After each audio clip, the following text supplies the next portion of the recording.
A Franca do Imperador integrada em tempo real, vamos falar com o Fernando Lima, ele que traz para a gente um caso que aconteceu lá em 2017, mas trouxe uma revolta enorme em toda a nossa macro-região, fato que aconteceu lá na cidade de Restinga, né, Fernando? Isso mesmo, André. Esse fato repercutiu nacionalmente, né? O pessoal que está em casa acompanhando a gente vai se lembrar. É aquele caso da professora que usava sacos de lixos em alunos de uma creche na escola de Restinga. Tem novidade, viu, André? A prefeitura de Restinga foi condenada a indenizar as famílias dessas crianças, são duas famílias, em R$150 mil. Portanto, cada família, pela condenação, vai receber 75 mil. Essa condenação saiu na semana passada, porém ela foi publicada apenas hoje, segunda-feira. Portanto, nela o município de Restinga é obrigado então a indenizar estas famílias.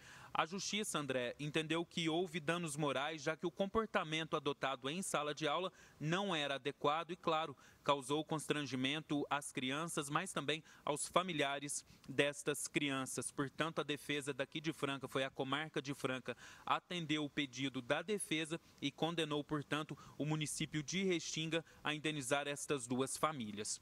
Hoje pela manhã nós conversamos com o advogado de defesa dessas famílias. Ele relatou para a gente como foi todo este processo. Este caso aconteceu em setembro de 2017, já em novembro, depois de toda a repercussão, já que câmeras de segurança flagraram esta ação.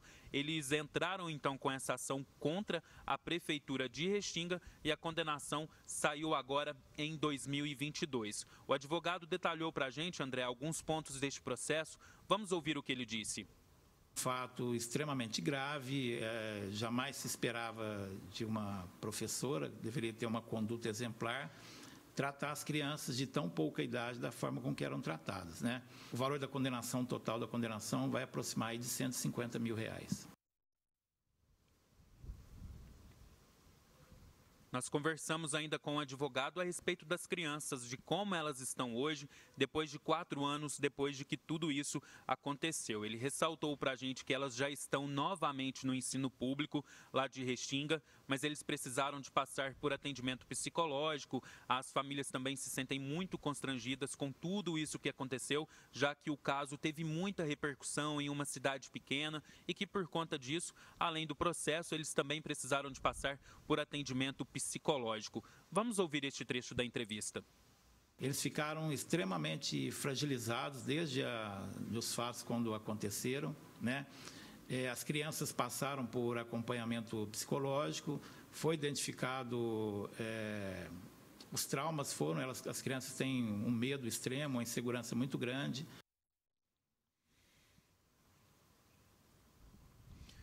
No total, foram 3 crianças, André, que passaram por toda essa situação, porém o advogado explicou que apenas 2 famílias decidiram, então, ingressar com esse processo contra a prefeitura de Restinga. Na época, elas tinham 4 anos, portanto, hoje elas estão com 8 anos e já estão, felizmente, frequentando novamente as escolas lá da cidade de Restinga. Lembrando para todos vocês que estão em casa acompanhando a gente, este caso foi registrado em setembro de 2017. Câmeras de segurança flagraram toda a ação da professora e das estagiárias. Elas usavam sacos de lixo na cabeça das crianças como uma forma, de acordo com elas, de evitar ali que elas fizessem bagunças ou desobedecessem algumas ordens. Este caso repercutiu muito na época, os pais ficaram muito revoltados com toda a situação. A professora acabou sendo demitida logo depois pela prefeitura de Restinga. Nós procuramos, inclusive, o executivo local, nós procuramos o advogado de defesa da prefeitura, nós abrimos espaço para ele gravar entrevista, porém ele preferiu não gravar entrevista, mas informou que está se inteirando sobre esta condenação, mas já garantiu para a gente que ele vai recorrer da sentença. O advogado da professora, nós também procuramos ele ressaltou para a gente que ela é inocente e que ela não responde a este processo. O processo foi movido pelas famílias apenas contra a prefeitura e não contra a professora. Ela responde por um processo criminal, porém ele corre em segredo de justiça. É com você, André. Obrigado, Fernando. Atualizando então toda essa situação que, claro, em 2017 ainda hoje revolta quando a gente acaba ouvindo esse relato, né, de que essas crianças sofriam aí até saco de lixo na cabeça das crianças para evitar com que elas fizessem alguma bagunça aí na escola, o que é absurdo. Obrigado pelas suas informações, Fernando. A gente volta a se falar já já.